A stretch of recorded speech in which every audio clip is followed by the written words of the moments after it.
The Newsroom, where untold story is revealed.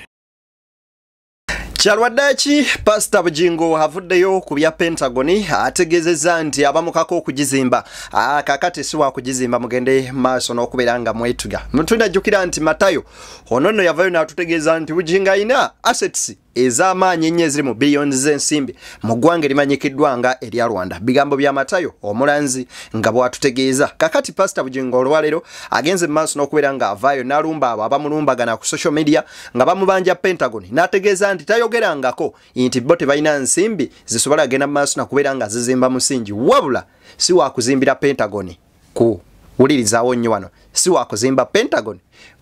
Beyond the Newsroom gwe mukutu kwoli nkusaba n'obwombefu obw'ekika ekya waggulu a video jimpereka like ate bw'ogiwa like munnange otekawo mu comment section yo endowooza yo nga bw'eri ku mboozi eno kuba yo nnyuvu njagala tugigoberere. Kakati nno gwe asoose tulaba olwaleero njagala okusaba ekintu kimu kyokka subscribinga okone mu kadaawo kajje mu personalize okase mu all then osobole ofuna notification naddala ku mawulire gonna n'emboozi ennyuvu ze tukuteerayo. Awo wennyini njagala nsooka nkuwa ebigambo bino ebya Pastor Aloysius Bujingo ng'ategeeza inti tewannaba Ebuvanjuba nebugwanjuba ewaka wasigalawo ewasinga. Beyond the Newsroom gwe mukutu ogukuleetera ekyo ekisinga katiranga naffe ng'oyita ku noti 771 ne noti 744 na bino bikulu tetulanga bafere tetulanga basawo ba kinnansi n'abagwa mu koowa eryo. Mwebale kutuwagira. Thank you. Weza ya desente ezisima omusingi gwe kanisa eya Pentagon. So ne sente ezitandikirwako okusima omusingi. Sente ezitandikirwako nti kampuni eyiwa na akamotoka gaayo batandike. Tetunnaba kuziweza. Tetunnaba kuziweza. Speed gye tweteekako. Of course yalimu excitement. Ekyokubiri tweteeka ku speed etali yaffe. Twafuna abantu abatasabira wano. Twafuna abantu abata contributing nga wadde 10.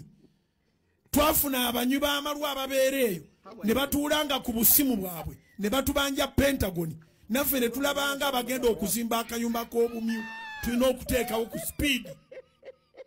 Naye nga bingi ebyokulowoozaako.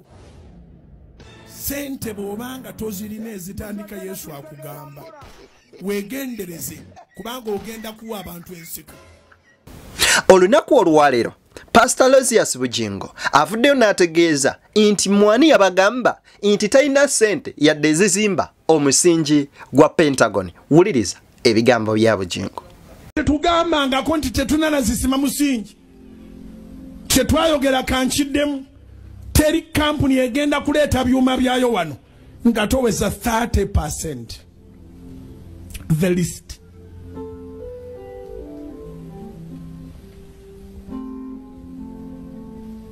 They can take 30%. Oyinza okutandika nga tomanyi.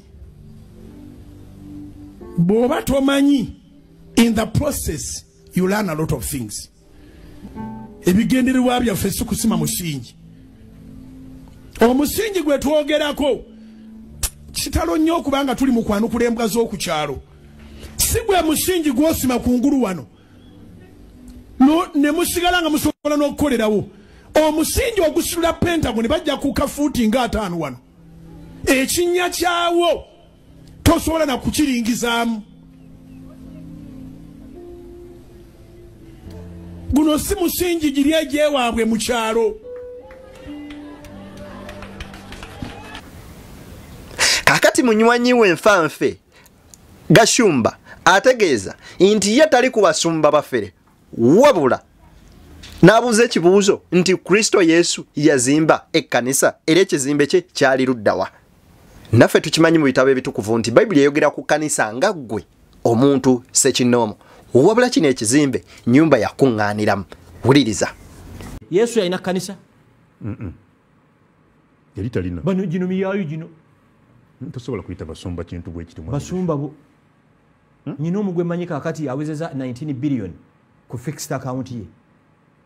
Talina wadde akaduuka akatunda ekibiriiti.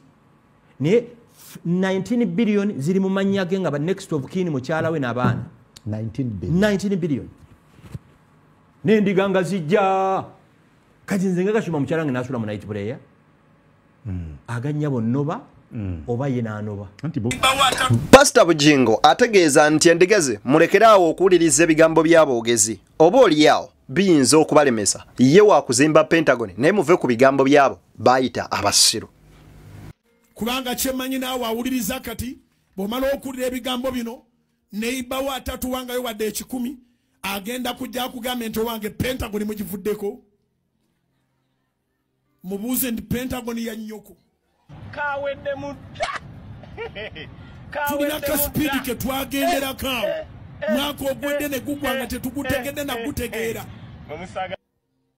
tulowooza nti nga bwe batubanja naffe tugende bwe tutyo naye ekituufu kiri nti ekintu kye tugenda okukolera Katonda kyagenda otukozesa mu mulembe gwaffe kinene nnyo kyetaaga okweteekateeka kyetaaga kwewaayo ne babalisigala nga abawaayo bali 5 bajja kukituukiriza. Weeyama okwongera okuwaayo, weeyama okuteeka ssente mu banka, weeyama okuleeta ssente ku Kanani, weeyama okuwaayo byonna bye twali twesuubiza, ffe twabyesuubiza byonna tuzze tubikola era weebiri n'ettaka weeriri n'ekizimbe tujja kukizimba.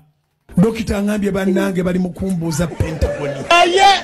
Bagambye tuwali wadde ez'omusingi. naye mbute wali wadde ez'omusingi twagamba konte tuna wadde za musingi.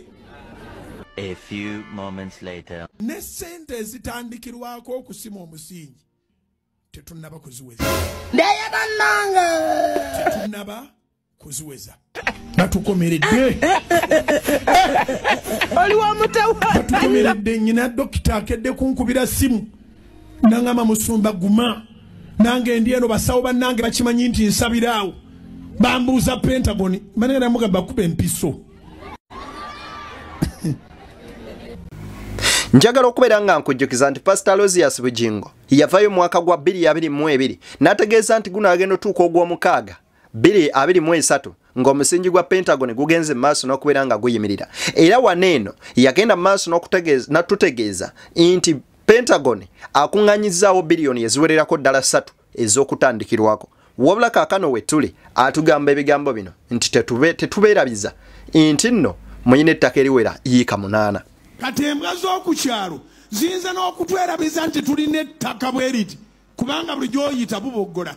Pentagon, Pentagon, Pentagon. Obubwa buboggola kubira Mukama engalo ez'amaanyi oba amagezi gazze. Buboggola tebulina ddoboozi ddungi buboggola bubogozi. Pentagon, Pentagon. N'okabuuza naye kabwa ggwe Pentagon ogitegeera. Mpa Pentagon, mpa Pentagon. Kubira Mukama engalo ez'amaanyi ezisirise embwa. Ngambye kubira Mukama engalo ez'amaanyi n'enduulu ezisirise embwa mu linnya lya Yesu. Sente ezisima omusingi tulina n'ezisingawo.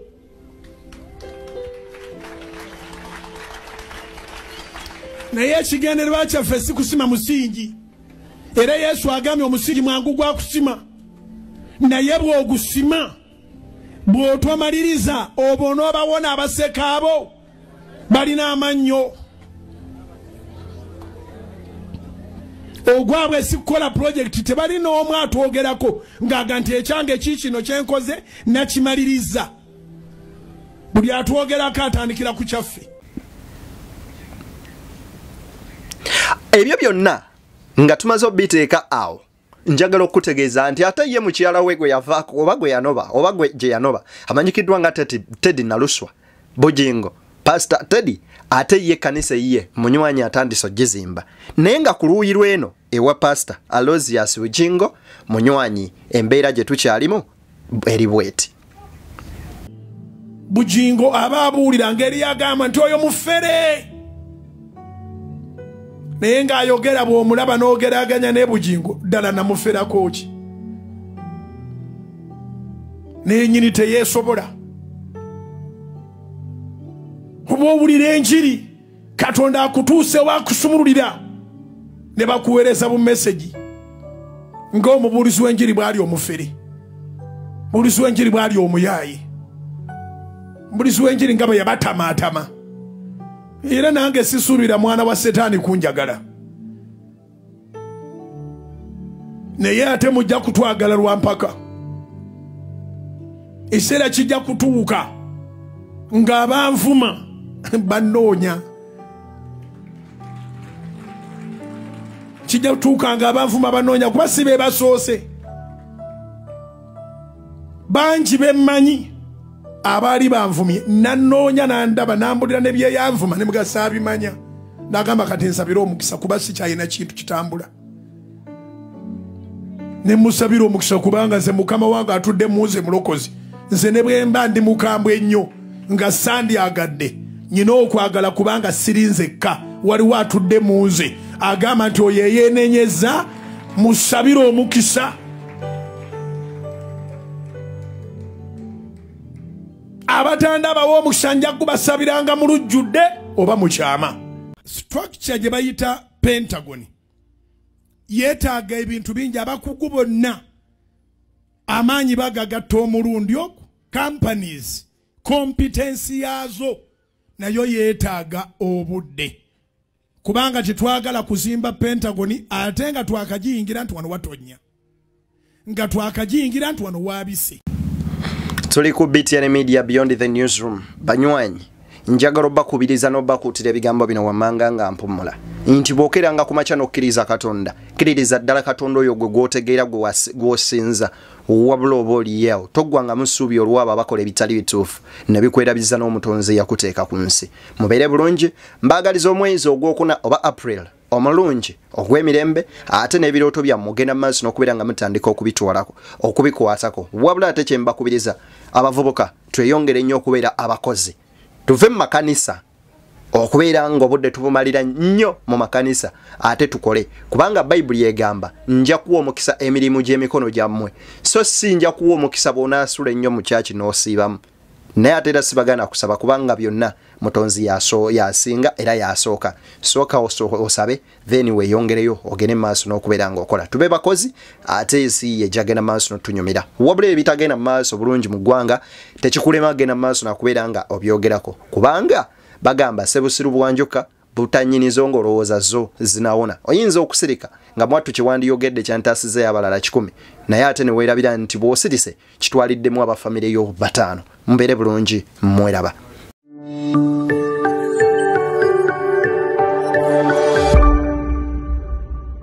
Beyond the Newsroom, where untold story is revealed.